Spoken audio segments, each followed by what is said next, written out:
1 Samuel, the 15th chapter, we're going to start with the 21st verse. We're going to read a little bit here, and then we're going to go to the New Testament. Talk about this for a few minutes. But the people took off the spoil, sheep and oxen, the chief of the things which should have been utterly destroyed, to sacrifice unto the Lord thy God in Gilgal. And Samuel said, Hath the Lord as great delight in burnt offerings and sacrifice, as in obeying the voice of the Lord? Behold, to obey is better than sacrifice, and to hearken than the fat of rams. For rebellion is as the sin of witchcrafts, and stubbornness as an iniquity and idolatry. Because thou hast rejected the word of the Lord, thou shalt be no more. There's a story in front of that. The Lord told Saul, go into this land of the Amalekites and destroy every man, every woman, every child, every ox, every donkey, every sheep, and every goat.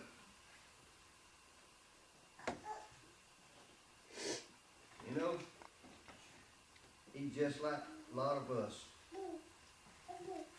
They went in there and they started killing all of those people, and they started seeing some real fat ox, some real pretty sheep.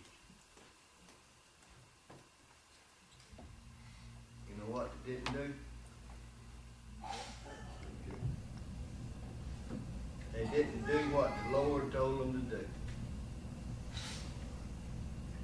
How many times we get caught up in things like that? And how many times does the Lord come through for us?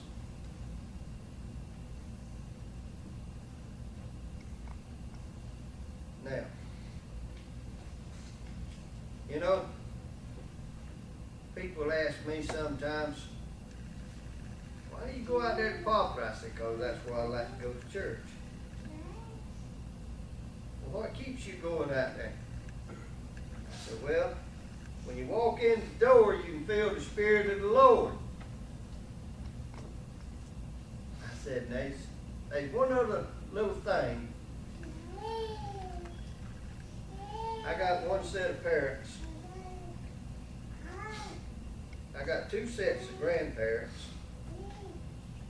I got 3 sets of great-grandparents.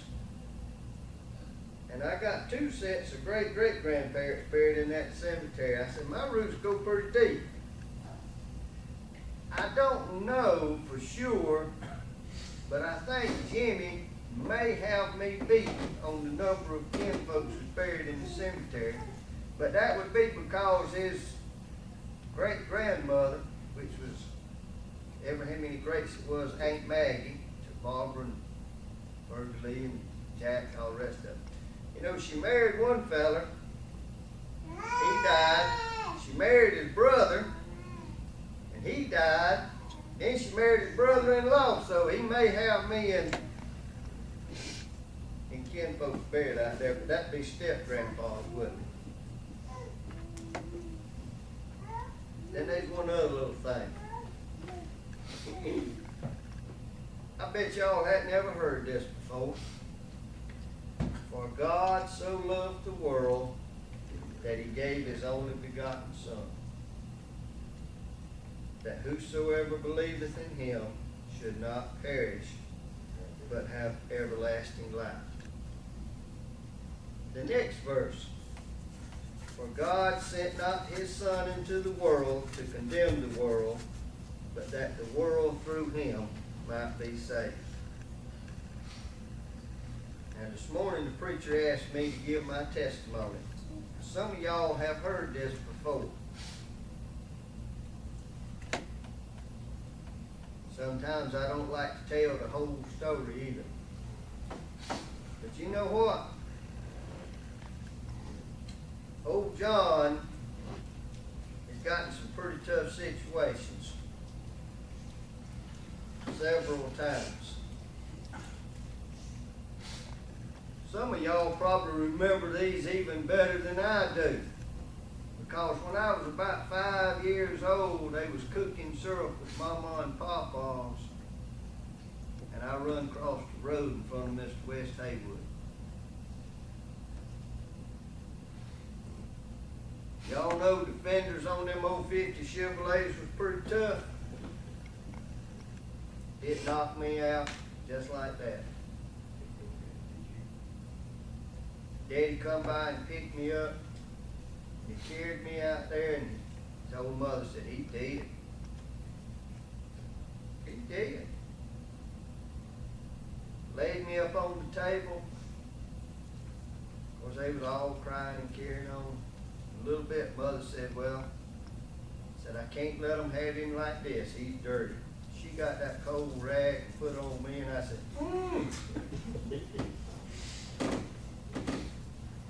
And hollered, "He's alive! Put him in the car," and we went to Dublin, just as fast as that old car would run. It had cut my tongue off, except just one little piece was still holding it. I remember waking up in that hospital, and I said, "I wish they cut the thing off," because it had swelled up tight in my mouth. I couldn't swallow. You know, old John tried to get killed. But the Lord says, "You know, I got something else for him to do in life. I ain't gonna let him go yet." Well, it wasn't but about 3 years later, I was riding in the back of a old Chevrolet flatbed truck. I think Charles was either 13 or 14. We was coming down the crossroads and Mr. Burgess Lee hit us. You went out in front of him. I went over the truck.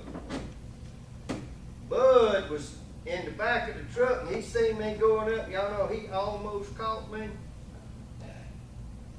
But I hit on top of my head. That's the reason that heel's over there now. I knocked that heel up.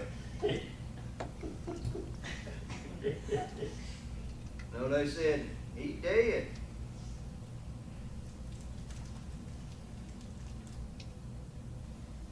But they carried me to Adrian.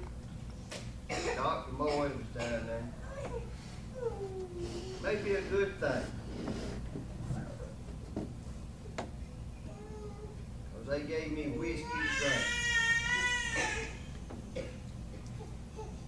Made my brain swell so it pushed my head back out. Maybe that's probably my problem today.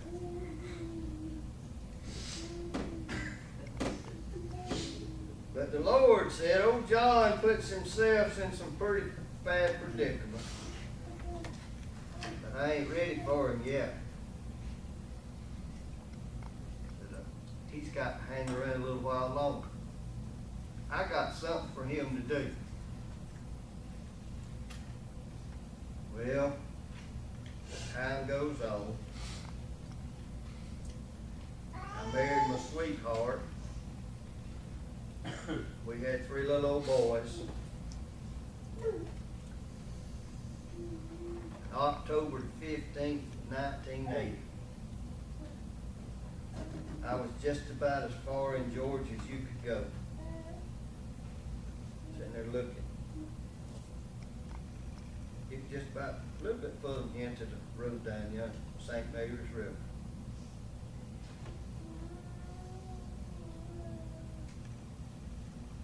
I got caught between some electricity.